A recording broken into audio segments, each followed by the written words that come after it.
Welcome back to the History254 channel. Today we are doing a big episode, Inkup or Maasai, or just simply, welcome to the Maasai traditional marriage episode. Since I am not a Maasai and my pronunciation of the Maasai phrases will be butchered accordingly, I'll be joined in this episode by my friends Leina, Ntayia and Hilda Reson, who will be co-hosting this episode. Hello, and super. Hello guys, I'm Leina and Ntayia. Without further ado, shall we?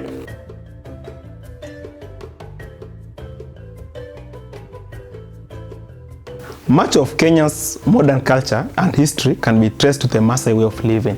From the simplest things, such as the shangas or bracelets we wear on our hands, to the peaks of the highest mountains in Kenya, it is no doubt that the Maasai are held in high esteem in this country and in the world. The Maasai are mainly found in southwest Kenya, in the counties of Kajiado and Narok, but can also be found in large numbers in the counties of Nakuru and further north in Laikipia. Also, Tanzania hosts a large number of Maasai with the same customs as the ones in Kenya. I would have loved to include the Samburu, but it seems they forged a new identity and hence shall have their own episode soon. The first step in the traditional marriage was spotting a good family, Aingoru and Kang Nadupa. A female member of the groom's family was tasked with the role of spotting a good family that their son could marry from. It was believed that a good, respectable family would bring forth a mature, respectable wife. It is important to note that marriage in the Maasai tradition was not a case of man-woman marriage, but rather two families joining together. The second step was booking of the bride, Asir. On spotting a good family, the mother of the son now approaches the family in order to book the future bride. She comes bearing a aya, esret, and koshoke. It was mostly sugar put in a bag. After approaching the family and talking to the girl's mother, the mother of the groom places a piece of beadwork, or PCI, on the bride-to-be as a sign of the booking. The girl would from then on wear this beadwork until the day she was married. From this point on, the girl was to be taught on this pertaining marriage as she waited for a future husband. It was not uncommon for unborn children to be booked.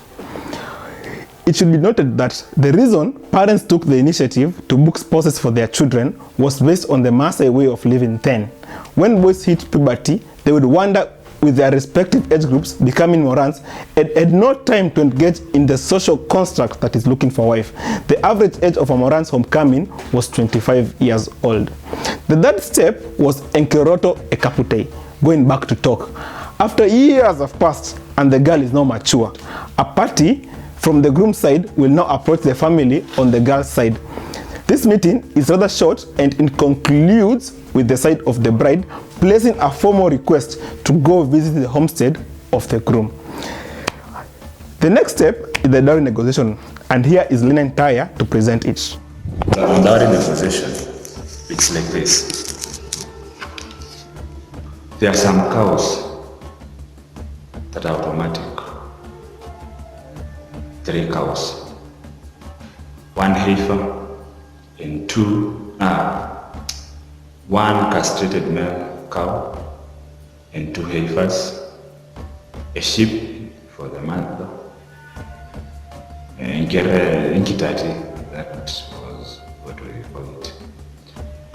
And if the girl has given birth at his father's home, the bridegroom will bring a fattened male sheep that will be slaughtered to the girl before she goes to her husband's home. So, ni yanganyane la dogerti yang olong eriki ama swingine tu. Thank you, Leina and Ntayia, for that eye-opening description. The next step was kupeleka mahari, or in Maasai, Nereu Inkishu Enkaputi. A day or period before the groom, Oloyamisho, was due to pick his bride, the groom party was to take the dowry to the bride's family. The groom would be accompanied by some friends or family members for this occasion.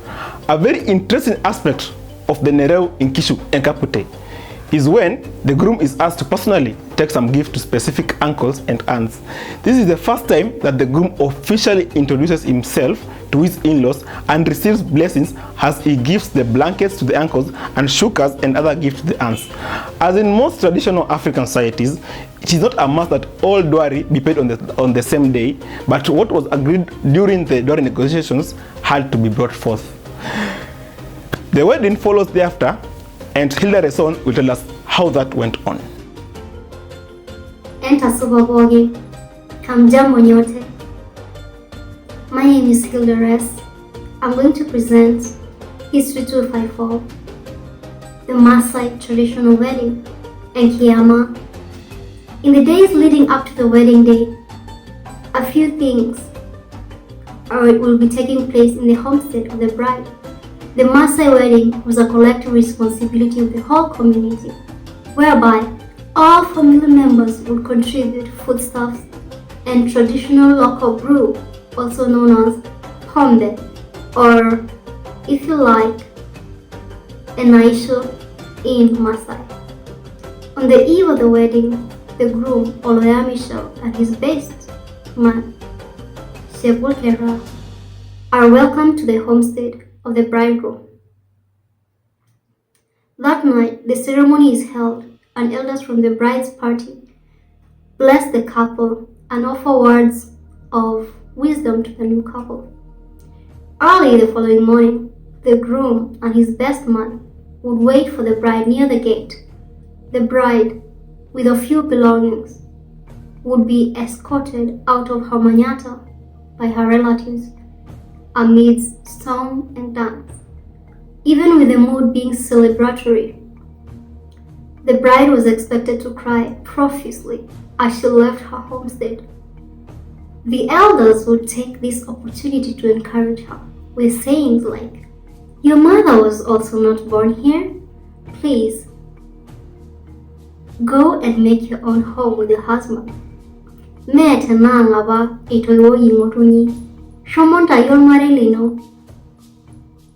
The trio of the groom, the bride, and the best man were now escorted to the entrance of the homestead, and from there on, they would walk all the way to the groom's homestead. Sometimes this journey will take up to a few days, with them spending the night at foreign manyattas, because in Maasai society, there is collective responsibility. Thank you, Hilda Reson, for that. After the wedding, we go to the next part, which was welcoming the bride with gifts of cows. Neitomoni to Nkishu.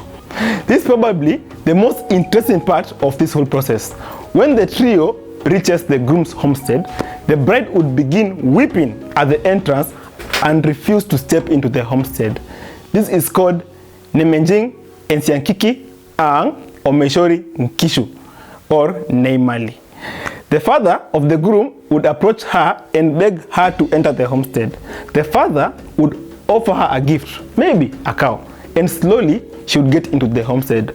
More of her new relatives would offer her more gifts, mostly in the form of cows and goats, to start life at her new homestead. At this point, the lady's acting skills, I think, would gift her more and more wealth. On reaching the door of the manyatta she would be abiding, she would find women waiting for her. The women would offer her milk, but she would not drink it. Then, the women would beg her to drink the milk by offering her household items and foodstuffs. As small gifts came, then slowly she would drink the milk. One day after the wedding, the bride would be taken around all family members so that she can be given cows, nkishu, and sheep, ntare, which will help her start life. The first person to give her a cow is the elder brother of her husband, and from that there is a specific name they'll be calling each other, Paashe. The best man, Shepu Ilkera, was also supposed to give the bridegroom a cow. The beauty of Maasai culture was that it was possible for a newlywed lady to leave her home empty-handed and later start a marriage by receiving more than 3 cows. In some occasions, the lady would be offered a child to keep her company and to help her do some house chores. This child is called a Neshori and Karai Nalo Areto. In a Maasai homestead, if a woman lacks children due to barrenness, she would also be gifted children or a child to always keep her company. Since children in the Maasai culture were regarded as family property, it would be safe to say that there were no hard feelings for the mother whose child was taken away. Thank you for watching the Maasai episode. Next up, Kisumu Dala Nyakwar Ramogi Luo episode coming up. Unafaa kushakat